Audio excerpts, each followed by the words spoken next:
Bismillahirrahmanirrahim. Assalamualaikum warahmatullahi wabarakatuh. Pada video kali ini kita akan membahas tentang metode numerik penyelesaian sistem persamaan diferensial order 1 dan juga penyelesaian persamaan order tinggi. Nah, kita langsung saja. Yang pertama, misalkan diberikan sistem persamaan diferensial order 1 sebagai berikut. Y1 aksen sama dengan F1T, Y1, Y2 dan seterusnya sampai Yn. Y2 aksen sama dengan F2T, Y1, Y2 dan seterusnya sampai Yn. Yn aksen sama dengan Fn fungsi dalam T, Y1, Y2 dan seterusnya sampai Yn. Di mana domainnya T-nya itu dari A sampai B dan diketahui memenuhi nilai awal Y1 di A nilainya alfa 1, Y2 di A nilainya alfa 2 dan seterusnya sampai Yn di A sama dengan alfa n. Nah, pada sistem persamaan diferensial ini ada sebanyak n fungsi yang akan kita cari yang disebut penyelesaian, yaitu Y1 T, jadi variabel bebasnya adalah T, Y2 T dan seterusnya sampai YNT. Nah, fungsi-fungsi itulah yang nantinya akan kita aproksimasi nilainya di domain yang akan kita definisikan. Nah, sistem ini bisa kita sajikan dalam bentuk vektor sebagai berikut. Z aksen sama dengan FTY, T-nya dari A sampai B, Y di A nilainya alfa, di mana Y tebal ini adalah vektor yang isinya para penyelesaian Y1, Y2 dan seterusnya sampai Yn. F tebal itu adalah vektor yang isinya para fungsi ruas kanan pada sistem persamaan diferensialnya. Sedangkan alfa itu adalah vektor nilai awal alfa 1, alfa 2 sampai alfa n. Lah, gimana cara kita menyelesaikan sistem ini? Nah, penyelesaiannya, metode-metode untuk menyelesaikan sistem ini, ya kita bisa menggunakan metode penyelesaian masalah nilai awal yang berupa persamaan. Yang di video-video sebelumnya beberapa sudah kita bahas. Nah, ada yang metode paling dasar bisa berupa metode Euler atau metode yang kita bahas di video sebelumnya, metode Runge-Kutta. Khususnya runge RK4, Runge-Kutta order 4 bisa menggunakan Adam-Basford, prediktor korektor dan yang lainnya. Nah, metode-metode itu nanti bisa kita gunakan untuk menyelesaikan sistem. Nanti dengan catatan kita akan memodifikasi sedikit dari kode program yang ada, karena pada sistem ini nanti sistem kerjanya, prinsip kerjanya adalah vektor. Oleh karena itu kita perlu sedikit memodifikasi kode program yang pernah kita buat sebelumnya untuk menyelesaikan persamaan. Nah, sebelum kita ke sana, kita lihat dulu bagaimana cara kita menyelesaikan persamaan order tinggi. Nah, secara umum bentuk persamaan order tinggi adalah sebagai berikut. Zn ini berarti fungsi Y diturunkan hingga turunan ke N. N sama dengan G, katakanlah misalkan fungsi G bergantung pada variabel bebasnya T di sini, Y aksen, Y double aksen dan seterusnya sampai Yn-1. Dengan nilai awalnya YA sama dengan Y0, Y aksen di A nilainya Y1 dan seterusnya sampai Yn-1 di A nilainya Yn-1. Nah, dalam hal ini Y0, Y1, Yn-1 itu adalah suatu skalar. Nah, dengan mendefinisikan, lalu gimana cara kita menyelesaikan order tinggi seperti ini? Berarti ini ordernya N. Jadi order itu adalah turunan tertinggi pada persamaan yang ada. Nah, lalu gimana cara kita menyelesaikan persamaan order N ini? Kita definisikan variabel baru sejumlah N. Di sini saya misalkan U1, U2, U3 dan seterusnya sampai UN. Sebagai berikut. U1 sama dengan Y, U2 sama dengan Y aksen, U3 sama dengan Y double aksen, dan seterusnya sampai UN sama dengan Y N-1. Nah, dari memisalkan ini kita peroleh sistem persamaan order 1 sebagai berikut. U1 aksen sama dengan U2, U2 aksen sama dengan U3, U3 aksen sama dengan U4, dan seterusnya sampai UN aksen. Lihat, UN aksen berarti Z diturunkan ke N-1, turunkan lagi sekali. Makanya jadinya UN aksen itu adalah YN. YN kita kembali lagi ke persamaannya. Oh, adalah fungsi G. Ya. Tapi ingat, sekarang variabelnya bukan lagi dalam Y aksen, tapi dalam U1, U2, U3, dan seterusnya sampai UN. Tentu dengan nilai awalnya U1 di A sama dengan Y di A sama dengan Y0. U2 di A sama dengan Y1. Dan seterusnya sampai UN di A sama dengan YN-1. Nah, kalau sudah dalam sistem penyelesaiannya sama. Kita gunakan metode-metode yang pernah kita bahas sebelumnya, bisa Runge-Kutta dan sebagainya, nanti tinggal kita memodifikasi. Nah, lalu dari sini berarti penyelesaian persamaan order tinggi ini apa? Ingat, penyelesaiannya di sini adalah fungsi YT ya. Berarti penyelesaiannya adalah U yang pertama, U1. Ya, jadi kalau persamaannya order tinggi nanti berubah menjadi sistem persamaan order 1. Nah, dari sistem itu nanti ada berarti penyelesaiannya banyak, iya. Ada. Jadi di sini nanti kita dapatkan penyelesaiannya ya, fungsi beserta turunannya. Kalau penyelesaian aslinya fungsi itu sendiri YT itu adalah tak lain diaproksimasi oleh nilai fungsi U1. Nah, untuk lebih jelasnya kita perhatikan contoh. Diberikan masalah nilai awal Y double aksen sama dengan 2 per T Y aksen dikurangi 2 per T kuadrat Y ditambah T ln T. T-nya dari 1 sampai 2. Y1 sama dengan 1, Y aksen di 1 nilainya 0. Nah, di sini kita ambil contoh yang sudah ada penyelesaian eksaknya biar bisa kita bandingkan. Sekian. Nah, karena ini ordernya 2, kita bisa memisalkan variabel baru ya, 2 variabel baru U1 dan U2. Sehingga nanti diperoleh sistem 2 persamaan 2 variabel U1 U2. Nah, inilah yang akan coba kita praktekkan ya. Kita langsung ke MATLAB. Nah, perhatikan seperti yang kita sampaikan tadi, kita bisa menggunakan metode-metode yang penyelesaian masalah nilai awal untuk persamaan. Nanti kita modifikasi ke sistem. Saya ambil contoh yang di sini yang Runge-Kutta ya. Nah, perhatikan. Langkah pertama ini saya copy saja. Nah, misalkan namanya saya rubah ya, RK4.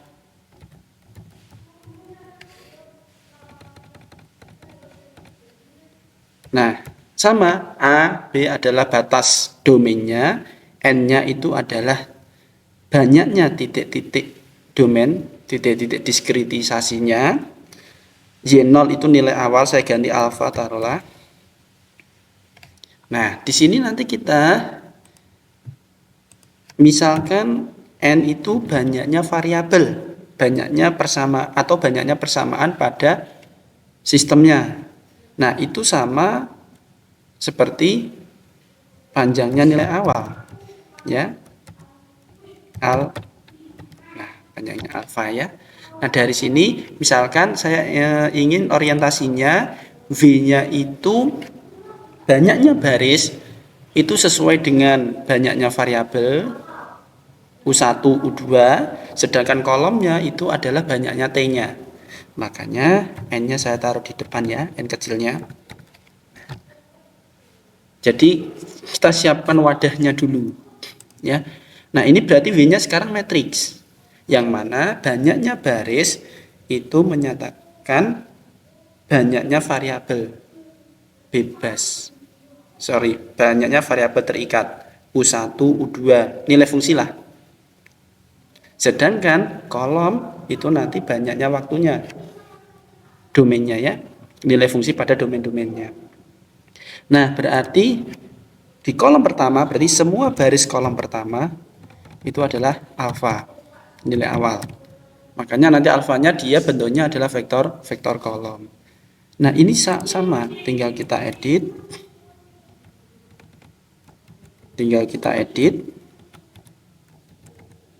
Mudah sekali ya. Nah, tinggal kita edit.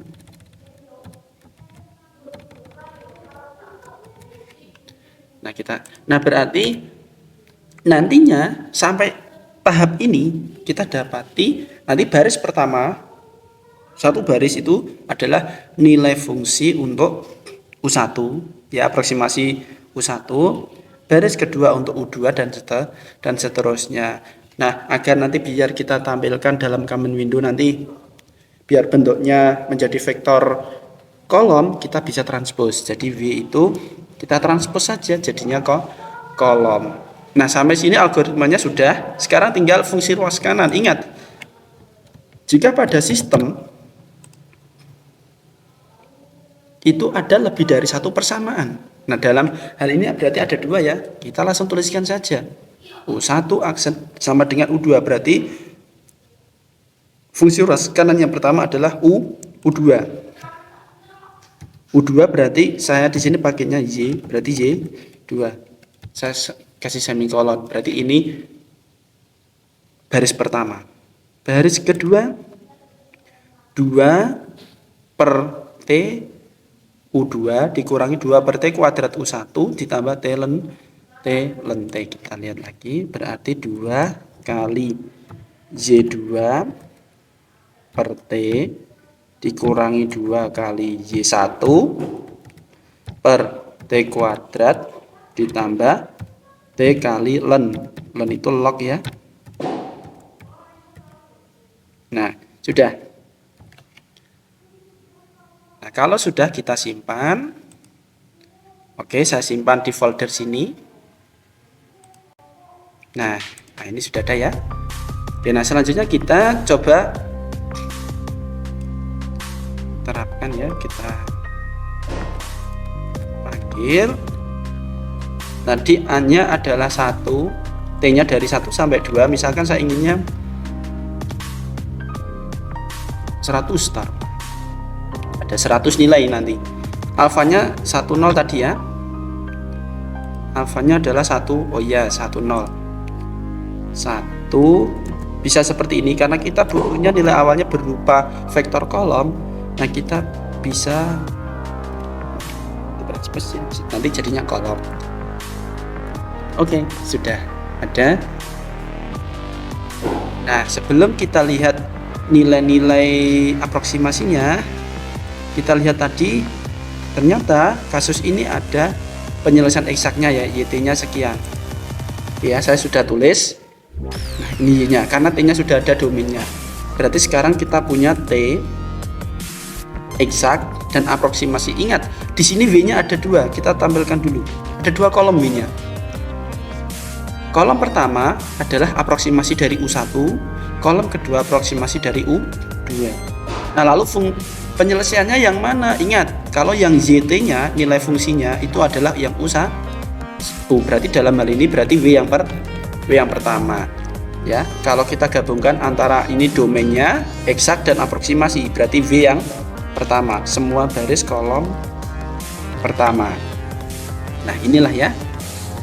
Bisa kalian lihat nilai-nilai fungsinya. Nah, kita bisa plot, kita gambarkan eksak dan aproksimasinya.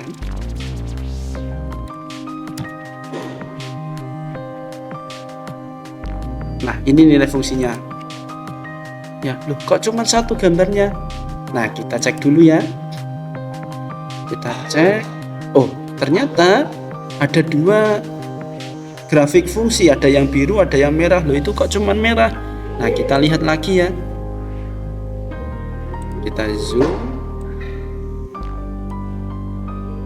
Loh, masih satu ya, masih merah. Kita coba lagi. Nah, kita zoom lagi, terus. Nah, sudah mulai terlihat ini. terus. Nah, ternyata ada dua grafik fungsi ya. Nah, kalau begitu secara kasat mata kita tidak melihat perbedaan kedua grafik fungsi itu, baik grafik fungsi eksak dan aproksimasi.